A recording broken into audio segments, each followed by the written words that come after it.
I'm here! Let me out! Let me out! Hey, all you California voters! It's your 2020 ballot. You should have found me in your mailbox by now, between the pizza coupons and the power bill. Hey, I've been looking for you. Say, with President Trump and the Democrats freaking everybody out about possible fraud and trouble voting. Big scam! Big scam! I've sure been wondering, what happens to our mail-in ballots after we cast our votes? Are they safe from Russian hackers? Will my ballot be counted if I forget to sign it? And how do they make sure my dog or dead uncle doesn't get to vote? Let me explain how it works and what happens after you fill in my bubbles. First, make sure you sign my envelope.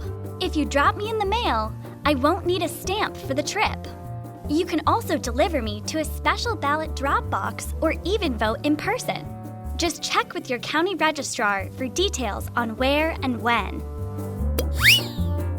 What happens next? This is where the fun begins. Before anyone opens me, I'll roll through a machine that scans the barcode on my envelope to sort me into the right precinct. It also analyzes your signature to be sure it's really you voting on your ballot, not your shifty-looking neighbor. A human makes sure the signature matches the one they have on file from when you registered. If they don't match, maybe you finally decided to drop the star-dotted I's, I go in what they call the challenged pile. Uh-oh. Hey, doesn't mean my vote won't count, does it? No, it just means the registrar has a little more work to do. They'll try to contact you to cure your ballot. If it's a signature issue, they might ask you to update your signature on file. And, of course, make sure you're not a dead uncle or dog.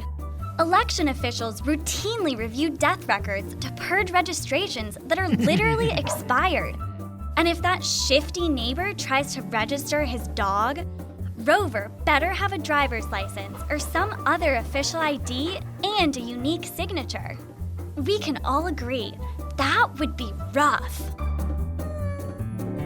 Finally, it's time to break open my envelope! Already?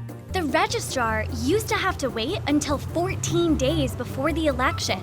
But this year, with almost everyone voting by mail because of the coronavirus, they can start 29 days out. Ballot sorters open us in pairs, so no one is ever alone with me or any other ballot. Okay, so when do they start tallying the votes? Now that the sorting is done, it's time for a ride through the ballot counting machine. These machines run non-stop, day and night. They log your votes into a secure computer system that can't be hacked from overseas because it's not connected to the internet.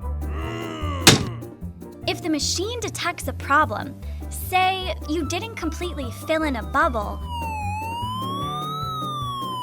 a team of humans will review me. So, what happens once you're counted?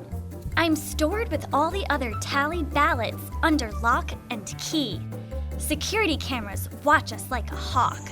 If later somebody contests a close race, the registrar will come straight to the source to double-check us and make sure everything is A-OK.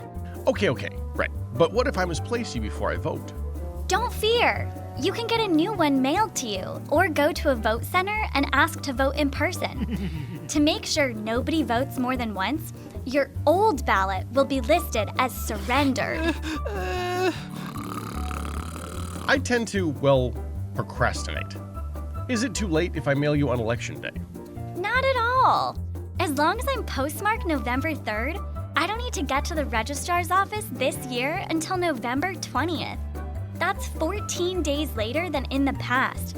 Because of the pandemic, California changed the law to account for possible postal delays. Sounds like I'll be on the edge of my seat for a couple more weeks watching results roll in this year. Yeah, and we're not done yet. My journey finally ends by December 3rd when the registrar certifies all the results.